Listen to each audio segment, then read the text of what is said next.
What significance can you draw or observation can you make for these 6 documents issued on the same dates in 6 different places from 7, Danao, Malolos, Davao, Negros, Agusan, Makati, Sito Negros, Oriental? What observation can you make, if any, as regards these acknowledgement receipts that you identified?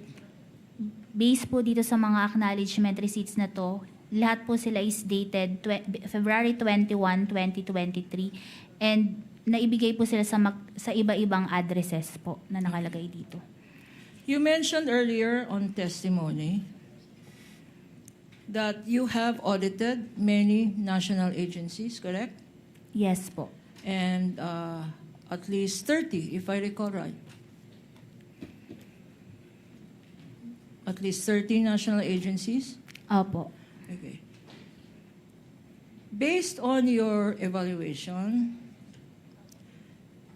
how many government or national agencies have had similar submissions on acknowledgement receipts? If you recall, same date, different locations, different names. How many, based on your recollection, national or local government agencies have submitted acknowledgement receipts of this nature?